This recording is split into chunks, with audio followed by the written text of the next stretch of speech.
Did you see that? Welcome to MoggyBoxCraft, I'm Deborah and welcome back to my kitchen. So today I'm going to be making jam.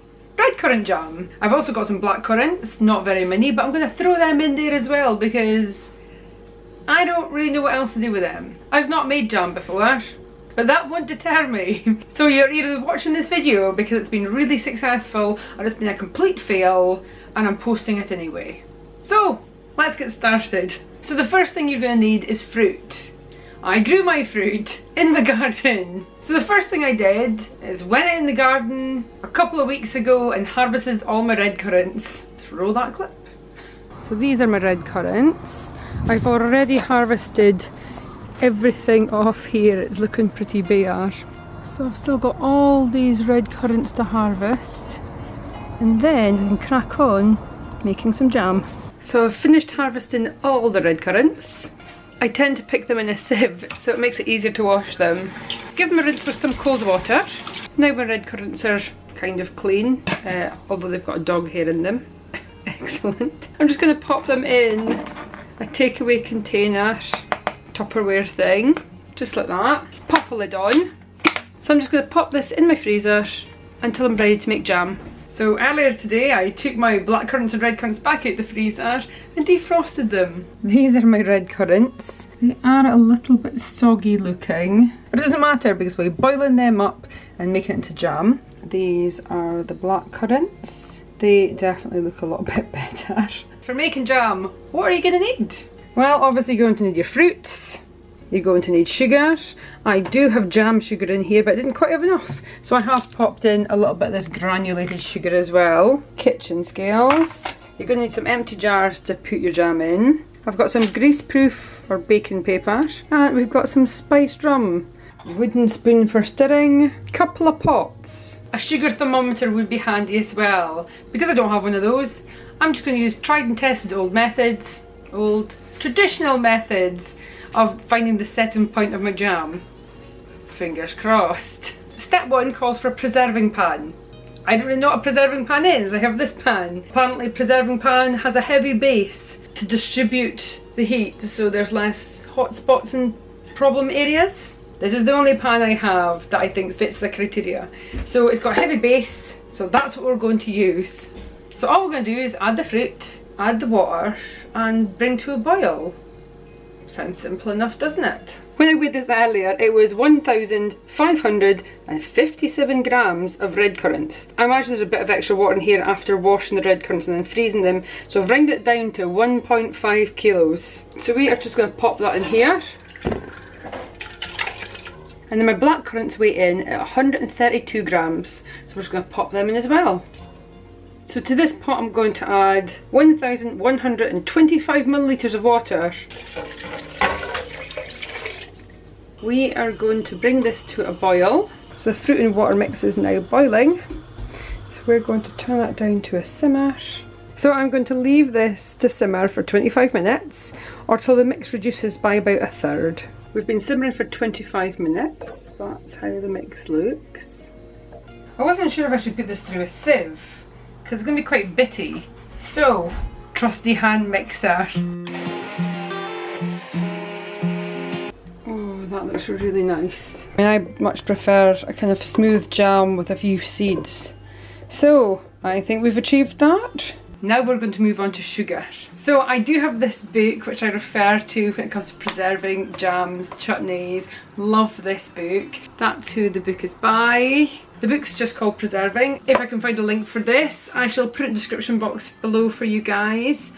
If not, I'm really sorry. I highly recommend it. It's been really helpful for me. Depending on the type of fruit you're using to make jam, you'll have to check how high the pectin level is in it to balance out, I think, it's acidity and pectin, so the jam tastes right and it sets right. So in this book at the back there's a fantastic guide here with all like loads of different fruits and veg, their pectin levels, acidity levels. Highly recommend. Red currant and black currants have high pectin levels and high acidity levels, which is excellent. So I could technically use just normal sugar, but I didn't know that at the time, so I bought jam making sugar which has pectin in it, although I don't have enough of that type of jam, so I have used a bit of granulated sugar. So in here I've got 1000 grams of jam sugar and 125 grams of normal sugar.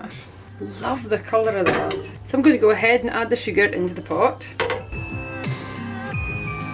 Wow, that's a lot of sugar. So that is 1125 grams of sugar going in. So turn up the heat and bring to a boil. Colour of this is incredible. Such a rich red colour. So I'm going to boil this mix for 15 to 20 minutes rapidly. And then we're going to see if we've reached the setting point. Please let this work. I mean, how wrong can it go? Fruit, sugar. Like a match made in heaven. Sugar gets really hot. Don't burn yourself. Granted, I'm most likely to burn myself. But if you're doing this at home, try to be careful. Don't burn yourself. So our jam is boiling. I think this is what we call a rolling boil, because it is just rolling into the middle there.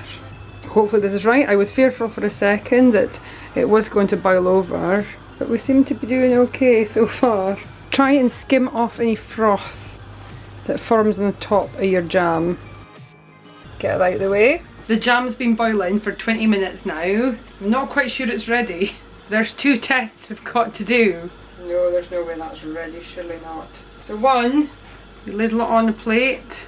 Definitely not ready. So we've got the wrinkle test and the flake test. So clearly right now the flake test isn't working. The idea is you tip your spoon and it flakes off the spoon, and mine just pours. The other one is to put a little bit of jam on a plate, wait a few minutes for it to cool, and then drag your spoon through to see if it wrinkles. I can tell you right now that's not going to happen. No, definitely not. So I'm going to leave it to boil for another 10 minutes and we'll try again. Right, it's been another 10 minutes, so 30 minutes in total so far. Let's do another test.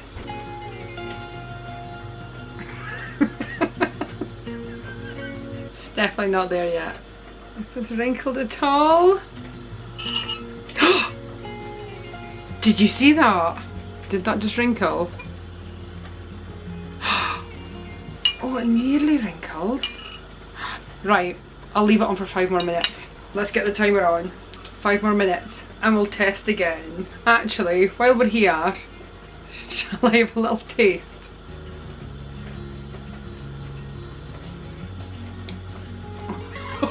Oh, it's sharp, it's sweet. Oh, I think that's going to be good. Another little tip. If you spill jam anywhere, wipe it up quick, because when it dries it's quite difficult to get off because it's really sticky.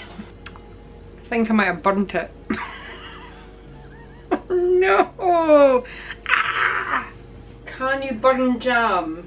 I don't know, it was going so well! Right, new plate. Right, I'll let just go out. How bizarre. Right, here we go. I mean, it's a little bit better. Here's the real test. Well, I think that's as wrinkled as it's going to go. I think I burned it. Can I salvage that? Should just round the edges. Will we try it? I mean, it tastes good. It's really good. So this is how the jam is looking. Can you see that stuff right the side? No, I don't think that's supposed to be like that. Maybe if I just don't touch that area. Looks bloody lovely though, doesn't it? While that cools down a little bit and I can see if I can salvage it, I'm going to sterilise my jars. I'm going to pop them into that pot with some water, bring it to the boil, give it a good boil for probably 10 minutes, and then we'll have sterilised jars to pop the jam into. So all my jars are in here.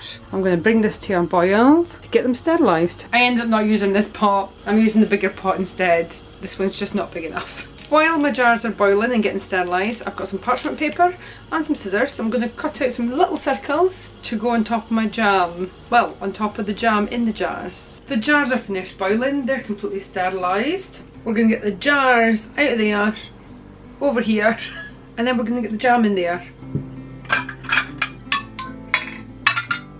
I now have to get the jam from here into my jars. I've got a ladle to do it. This is going to be a bloody mess. just pick them up jar at a time. Got my jam jar here. Oh, it's just going to go everywhere. How do people do this? Do we just pour it? Oh, okay. Just going to very carefully try and fill my jars. This is going to take all night, isn't it? There's got to be a quicker way to do this. We're just going to fill up the jars as carefully as I can. Beautiful. Here is how the jam is looking. So we are going to seal up the jam now. So I've cut out a whole load of little circle shapes out of parchment paper, and I've got a little dish here with some spiced rum. I've just used the spiced rum from Tesco. Pop a little bit in there. Try and find a circle that sort of fits. If they don't fit, I'm just going to cut them down more until they do fit. Dunk the parchment in the rum, and let's just place that on top of the jam. And then we need to figure out which lid fits. Not that one. Is it going to be this one? Oh, that's a good fit. I'm going to seal up the rest of these jars. It's the next day. Making jam definitely took me a bit longer than I thought, but it's done. So I've managed to get 8 little jars. I really hope it's nice. When I did little testers, it was good. Now we're going to label them, so if they do taste good, I can give them as gifts at Christmas time. So the jam should keep. It should have a shelf life when unopened of 2 years. I do have some labels. I got these last year. I got them off eBay. All the ingredients I used, the recipe will all be in the description box below, and if I can find links to anything else I've used, it'll all be down there in the description box. Trying to make these guys look a little bit prettier. So I've got some labels, some tissue paper, some scissors. I've also got a box of leftover Christmas ribbon to tie the tissue paper in place. So I don't know how easy it is to cut tissue paper. Obviously, looking by the edge on this, I'm not very good at it. Ideally, if I had some like those scissors that had like jaggedy edges, I think that would be a lot better. But I don't, so we're going to just try and make this as neat as possible with the tools we've got. So I've written out a few of the labels. I did try and write a couple with some Sharpie marker, but I don't like the way it looks, so we'll get rid of that. So I'm just going to write them like this. So I'm just going to write out some labels. We'll get them stuck on. Try and place them in the centre of my jar. Just place on your labels. Here we go. Also important to label is when you made it and when it's best before. So always remember to label everything. Stick my made date, my best before date on the back of my jar. All my jam is labelled with expiry dates on the back. Let's put those to one side and try and make the tops look a little bit pretty. Just got some strips of tissue paper. Cut the tissue paper into squares. Now we've got my little tissue paper squares. All I'm going to do is try and cut these into a circle. Try being the operative word here. We're trying to make this as neat as possible. If it isn't super neat, I'm not going to worry too much about it because it's homemade and I'd like to think that's some of the joy of it. But just do your best to cut these into a circle. So I've got my jar of jam, I've got my circles of tissue paper. Just going to place that on top. Probably could use an elastic band for this. And then we're just going to fold down those edges. I've got some leftover Christmas ribbon. We're just going to try our best. This would definitely be easier with an elastic band. But I don't have an elastic band in the house right now. They're out in the greenhouse. So there we go. It's got his little jacket on. Put a little bow in. Why not? Cut off any extra bits. Look how cute that is. So this is how the jam looks. Yes, dear. Oh, Andrew, I need you. Do you want to try some jam? Yeah, go for it. Come and sit down then. Jammy jam. Right, well we try this jam then. Yeah, go for it. It's a bit messy on the inside. I really hope this is good and doesn't taste burnt. Oh, it does look good. Right, wait, don't eat it straight away. Wait for me to get a spoon. Nice consistency, kind of jellyish. It is kind of like jelly, isn't it? Cheers. Cheers. I'd say that's bloody lovely. That's really good. It's sweet, but got a really nice sort of tart to it as well. Yeah, so when I was testing them yesterday, just like taking dips of it, it's sharp. No, that's what I mean. It's got a really nice sort of winky to it. But you'd never be having it like this. You'd have, by the time you put that on butter and toast and everything, it would be. I mean, do you think it tastes burnt? Not at all. No. Whew, we salvaged it. Thank goodness. I think you had burnt bits in the bottom of the pan, but you didn't scrape them all up. So yeah. yeah, full of seeds, full of fruit. I'm really pleased with that. Really pleased. Because the berries were really bitter or sour in the first place, but the amount of sugar has obviously offset that, and then you've just got the sort of the tart coming through. I can't eat this whole jar with a spoon, can I? It is nearly jelly-like, but... It's a little bit thick in consistency, but again, once you spread that onto toast tonight, you'll never notice. Yeah, I think if I was doing it again, I would maybe boil it for slightly less time. You wouldn't normally be eating it like a yogurt. Well, you might be actually. Most people wouldn't normally be eating jam like a yogurt. Are these contenders now for Christmas gifts? Definitely Christmas contenders. So basically, my first Christmas hamper gift has been produced. Hurrah! Thank you for that. Bye. In conclusion, the jam is a success. Hurrah! I would definitely make this again. I'll definitely try and make more jam in the future where possible. So if you've enjoyed this video on how I made this jam, like, share, subscribe. Of course, subscribing is optional, but it is very much appreciated. Thank you so much for watching. I'll see you next time. Bye!